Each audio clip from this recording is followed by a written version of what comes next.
It's strange the way silence fills a house that's never truly empty. I used to believe motherhood was a role that solidified itself in permanence.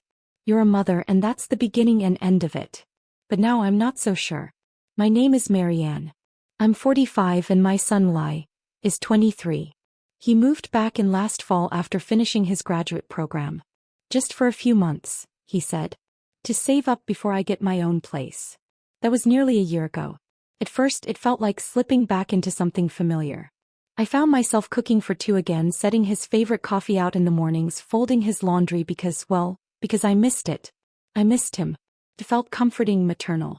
But something about our rhythm changed and I don't know exactly when it happened. Maybe it was the night I passed by his room and saw the light on, the low murmur of music playing from his speakers. I knocked, then peeked in to say goodnight, something I hadn't done in years. He looked up from his book, smiled and said, "Come sit for a minute." I should have just said goodnight. Instead I sat. The bed was warm and the room smelled faintly of cedar and coffee. He told me about a paper he was writing, how frustrated he was with the ambiguity of academic language. I teased him about sounding like his father, overcomplicating things that should be simple. He laughed, eyes bright, shoulders relaxed. I left his room that night with a strange tightness in my chest. It wasn't love, not the kind I'd known with his father, which had grown tired before it had grown deep. It wasn't longing either. Not exactly. It was a shift. A ripple of awareness that unsettled the very air between us. Over the next few weeks I became aware of the small things. The way Eli would pause at the door before entering the kitchen as if waiting for my attention. The way he'd stand a bit too close behind me at the sink, reaching for a glass or opening a cupboard above my head. His hand would brush my back, light as breath, and I'd pretend not to feel it. But I did. Always did. One night in early winter the heat had gone out. Eli came to my room rubbing his hands together. "Your room's warmer," he said. "Mind if I crash in here for a bit?" It shouldn't have meant anything. We used to share space all the time when he was little. Snow days and power outages and stomach flu nights. But this felt different. We both knew it. Still, I pulled back the covers and said, "Just for a bit." He slipped in beside me, lying on his back, staring up at the ceiling. "I don't sleep well anymore," he said after a few minutes of silence. "Why?" He turned his head toward me, eyes glinting in the half-light. "I don't know. Feels like I'm always waiting for something." I didn't ask what. I couldn't. Instead I said softly, "You're safe here." He reached for my hand beneath the blanket. A quiet gesture, simple and innocent. But it stayed there, his thumb brushing slowly across my knuckles over and over again. My heart beat too fast, too loud in my own ears. I wanted to pull away. But I didn't. And that terrified me.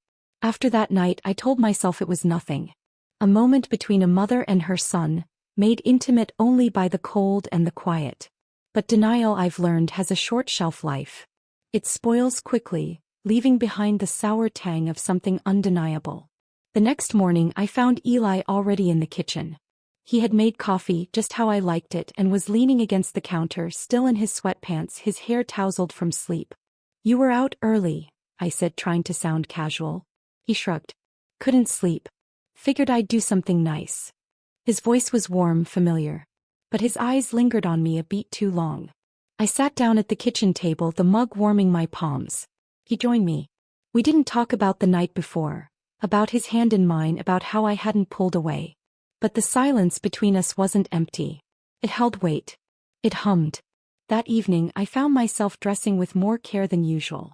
I brushed my hair out slowly, applied a little blush, even changed into a sweater I hadn't worn in years, soft gray, off the shoulder.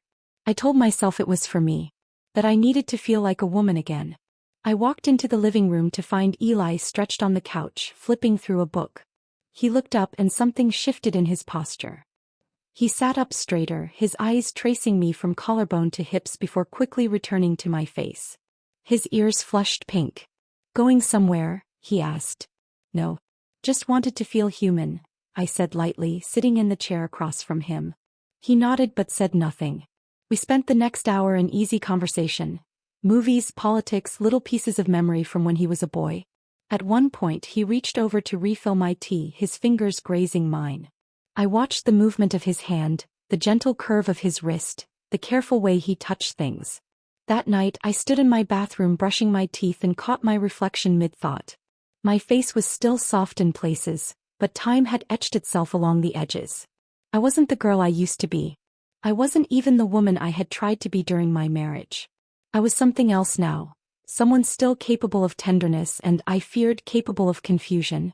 The knock on my bedroom door was soft, hesitant. "Mom?" he said through the wood. I opened it. He stood there in flannel pants and a worn t-shirt holding 2 mugs. "Can't sleep again," he said sheepishly. "Thought we could talk." I hesitated, my hand on the doorknob. Then I stepped aside. He sat at the edge of the bed while I climbed in. I felt the mattress dip beneath his weight as he leaned back against the headboard. We talked. About nothing. About everything. He asked if I ever felt lonely. I didn't answer at first. When I finally spoke, my voice was low. "Sometimes I forget what it's like to be seen." He looked at me, really looked. "I see you, Mom." And in that moment I believed him. He didn't leave my room that night. He didn't touch me, not beyond the light brush of his shoulder against mine beneath the blanket. But something had shifted. I lay there listening to his breath, the heat of his presence inches away, and I knew that a line had been drawn, not in action but in possibility. A line that, once seen, can never be unseen. Monday morning arrived gray and indifferent, as if the sky itself had decided to remain undecided. I dressed for school in a navy blouse and slacks, brushing my hair with more attention than necessary, only to pull it back in a clip the moment I saw myself in the mirror. I looked like a teacher again. I looked like I was pretending nothing had changed. The staff meeting was held in the library, that usual box of hushed voices and the smell of aging paper. I sat near the window, notebook open, pen uncapped, though I didn't write a word. The conversation turned, unexpectedly, to boundaries. Relationships between students and staff, power dynamics, and, inevitably, the subject of age gaps. "I just think it's always inappropriate," one of the younger teachers, Janine, said, pushing her glasses up the bridge of her nose. "No matter how mature someone seems, if there's a huge age difference, especially with a person in a position of trust, teacher, guardian, it's not just unethical, it's manipulative." There was murmured agreement. A few nods. Someone made a joke about a professor marrying his student. I laughed, but the sound lodged in my throat halfway out. My face burned, though no one was looking at me. They weren't talking about me. About Eli. But weren't they? I felt the tightening in my chest, the breath that wouldn't quite come. I excused myself to the restroom, running cold water over my wrists as if I could wash away the flush on my skin. Back in the classroom I tried to reset. I asked my senior English students to write short opinion pieces on whether age differences mattered in relationships. I expected thoughtful debates, maybe even some discomfort. But instead I got breezy confidence. "If they're both adults and happy, who cares?" one girl said, twirling her pencil. "Some of the best relationships I know have 10-20 years between them," another added. I pressed. "But what if one person was responsible for the other? A parent figure, maybe. Would that still feel okay?" They hesitated. Some shrugged. Others avoided my gaze. "That's different maybe," one boy finally said, but his voice lacked conviction. "Still, I think we judge people too harshly. If it's real, if it's mutual, who are we to say it's wrong?" I nodded, not trusting myself to speak. I dismissed class early and sat alone at my desk, fingers curled around the edge like I was afraid I might float away if I let go. That night I couldn't carry it anymore. Eli was reading on the couch, one leg tucked beneath him, a half-empty mug of tea by his side. The sight of him, so comfortable in my space, in our space, filled me with a kind of sorrow I couldn't name. "I need to talk to you," I said. He looked up immediately. "Hey, what's wrong?" I sat down across from him, careful to keep distance between us. Whatever is happening between us, it worries me." His brows drew together. "Why?" "Because it's not right," I said gently. "You're not just younger, Eli. You're my son." He was quiet for a moment. The soft tick of the clock on the wall filled the space between us. "I know that," he said finally. "But I also know you feel something. I see it in how you look at me." "I never meant to encourage it," I whispered. "But you did," he said, and for the first time his voice held an edge. "You did. And I'm not blaming you, Mom. I'm just saying, don't tell me it was all in my head." I shook my head, tears rising uninvited. It doesn't matter if it's real. It shouldn't happen. I won't let it happen. He stood, the book sliding off his lap to the floor. So what now? He asked bitterly. You just start pretending you don't see me? You shut it down like none of it mattered. I looked away. I have to. His mouth twitched like he wanted to say something else, but instead he just nodded. Then maybe I shouldn't be here anymore. Eli. I'll go back to my place, he said, already heading toward the hallway. Don't worry. You don't have to play the bad guy. I get it. The door clicked closed behind him. And just like that, the house was silent again. The days that followed dragged like a gray ribbon through every part of me. I moved through work as if underwater, smiling when I needed to, nodding during lessons but never really there. I stopped playing music in the mornings. I stopped reading at night. My colleagues noticed. So did my students. Rough week, Mrs. Brooks? One girl asked gently as she turned in an essay. I just smiled. That night I walked into Eli's room and stood in the doorway. His bed was still unmade, the sheets pushed back like he'd only stepped away for a minute. A sweater was folded neatly on his desk. A photo of us at his high school graduation still stood framed by the lamp. His arm around my shoulders, my smile wide and full. I picked up the sweater and held it to my face. It smelled faintly of him, cedarwood and something else I couldn't place. I missed him. But it wasn't the ache of a mother missing her child. It was something deeper, sharper, and infinitely more confusing. I missed his presence. His laughter. His hands brushing mine. And I couldn't lie to myself anymore. I liked Eli. Not just as my son, but not as my son. And that was the truth I couldn't escape. It took me 3 days to decide. 3 long sleepless nights filled with silence and moonlight and the ache of something I had tried so hard to bury. I couldn't eat. Couldn't think. Every hallway in the house echoed with Eli's absence. Every room was too quiet. And I, who had once taken such pride in knowing myself, was lost. On Thursday evening I found myself standing outside his apartment, clutching my coat against the early spring wind. I hadn't called. I couldn't. Some words needed to be spoken without warning. I knocked. For a long moment there was nothing. Then I heard footsteps and the door opened. He stood there in jeans and a black t-shirt, barefoot, eyes shadowed with confusion, and something deeper. Something he didn't bother to hide. "Hi," I said. He didn't say anything. Just stepped back, leaving the door wide. I walked in slowly, afraid if I moved too quickly I'd lose my nerve. I turned to face him, trying to find words, but nothing came out. So instead I stepped closer and put a hand on his chest. His heart was pounding. Or maybe it was mine. "I'm sorry," I whispered. His jaw tightened. "For what?" "For lying," I said, my voice shaking. "To you. To myself. For pretending I could just stop feeling what I feel." He was quiet. I waited. Then softly, "You said it was wrong." "I know what I said," I replied. "But I also know I meant every moment we shared." And then I did something I hadn't let myself imagine. I kissed him. Not like a mother. Not like someone seeking comfort or clarity. I kissed him because I needed to. Because for the first time in my life I wanted to be honest. With him, with myself, with the aching, pulsing truth that had lived inside me for far too long. His arms slid around me, tentative at first, then sure. I heard the quiet sound he made, like a breath breaking open, and we clung to each other as if the world outside had vanished. That night I stayed. And the next. We didn't speak about labels or consequences or what came next. We simply were. Wrapped around each other like old music, familiar, aching, undeniable. By Saturday we both knew I had to return to work. The house was waiting, my classroom was waiting. The world hadn't stopped just because I had surrendered to something impossible. But he came with me. We returned to the house like nothing had changed. He brought his laptop and set up his workspace in the sunroom, where the light filtered in through the trees. He worked quietly hours at a time, testing code and logging bugs, while I taught my students and nodded through parent meetings and staff memos.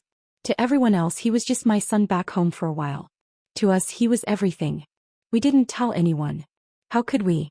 But behind the curtains and closed doors the truth came alive. He made dinner some nights, chopping vegetables with a quiet concentration that made me smile. I'd grade papers at the kitchen table while he cooked, our knees brushing beneath the wood. At night we shared the same bed. Sometimes we talked. About books, about music, about the strange comfort of secrecy. Other times we simply held each other until sleep came. There were mornings I woke before him, watching the soft rise and fall of his chest, his face relaxed in the early light, and I felt something terrifying in its purity. Love. Not the love I was supposed to feel. The love I chose to feel. One evening I came home late from a school event. I found him sitting on the porch, a mug of coffee in hand, the wind stirring his hair. He looked up and smiled, and it was the kind of smile that undid me entirely. "Long day?" he asked. I nodded, dropping my bag by the door. "They're doing a campaign on healthy boundaries," I said, a wry smile on my lips. "Irony, huh?" He chuckled, and for a moment the weight of it all lifted. I sat beside him, our shoulders pressed together. "You ever think we made a mistake?" I asked. He didn't answer right away. Then softly, "No. I think we made a choice." I turned toward him. "I love you, Marianne," he said. My name on his lips. Not Mom. Not Mother. Me. And the way he said it, without hesitation, without fear, stilled something in my chest. I took his hand. "I love you too." There. It was out. All of it. No walls. No masks. Just the truth. The following weeks were the closest thing to peace I had known in years. We lived quietly. Carefully. At school I played the role I had always known. Dutiful, respected, contained. At home I was something else. Free. Vulnerable. Alive. I was a woman again. There were still shadows. Moments of guilt, of doubt. But they faded each time he looked at me, really looked. When he kissed my shoulder as I stood at the stove. When he sat beside me on the couch and traced circles on my wrist with his thumb. When he whispered things no one else had ever bothered to say. I stopped asking if it was wrong. And began asking why it felt so right.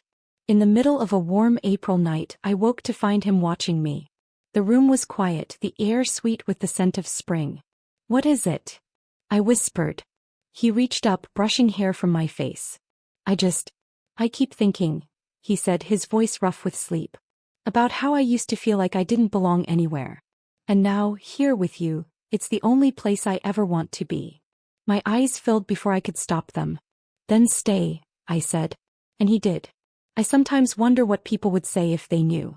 If the walls of our house had mouths, if whispers could carry further than their shadows. But no one knows. And that's what makes it both heavy and light. In the stillness of early morning, when Eli is still asleep beside me, I sit by the window with my tea, watching the world go on as if nothing has changed. The trees sway with familiar indifference. The neighbors water their lawns. The school bell rings across town, summoning students into lives of structure and expectation. I'm part of that world too. But also apart from it. They taught us that love has rules. Boundaries. Diagrams in ethics books, laws of biology and propriety. But love, I've learned, does not listen. It doesn't wait for permission. It arrives where it will, disrupts what it touches, and dares you to turn away. I didn't. Some nights I lie awake wondering if I should have.